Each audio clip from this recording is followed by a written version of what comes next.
Alors là, cette fois-ci, l'idée est de vous proposer un atelier autour d'un album de Laurent Corvézier. Et cet album qu'on aime beaucoup, qui s'appelle La famille Totem, nous a invités à imaginer un atelier qui consiste à réaliser un marque-page totem. Parce que cette forme de totem que Laurent Corvézier a utilisée dans cet album nous invite à imaginer ce marque-page. Alors pour faire ce marque-page, on va s'appuyer sur les techniques d'illustration de Laurent Corvézier. Il utilise un personnage, donc on va aller chercher dans des catalogues des personnages qu'on va installer sur le format marque-page, sur le petit cartonnet. Il utilise aussi, Laurent Corvézier travaille beaucoup avec des animaux et des objets.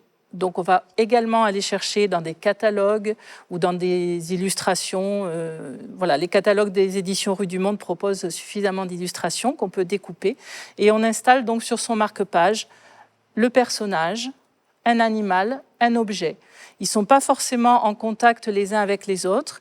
Et ensuite, à l'aide de crayons de couleur ou de peinture, on va faire le lien et construire tout ce qui peut se passer autour du personnage, entre le personnage et l'animal, entre l'animal et l'objet.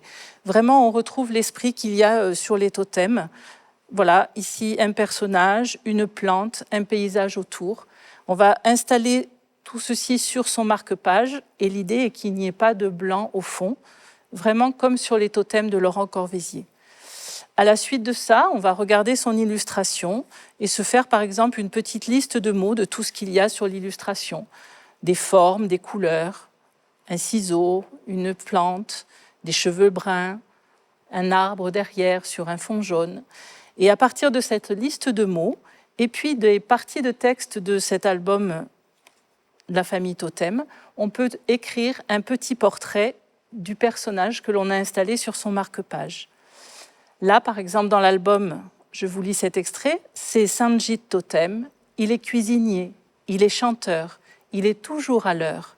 Il a donné naissance à une fille et il est capable de changer un billet de $1 en poisson rouge vivant. Donc on va s'amuser avec ces petits débuts de phrases, ces petites structures, et à partir des mots que l'on aura récoltés autour de son illustration, on pourra faire un petit portrait qu'on installera au dos du marque-page et qui pourra commencer par « c'est Hélène Totem, elle aime les couleurs, elle raconte des histoires de poissons rouges, elle collectionne les petites cuillères » et tout ça va être installé au dos du marque-page. Rendez-vous du 1er au 4 octobre 2020 pour la 25e édition des Cafés littéraires.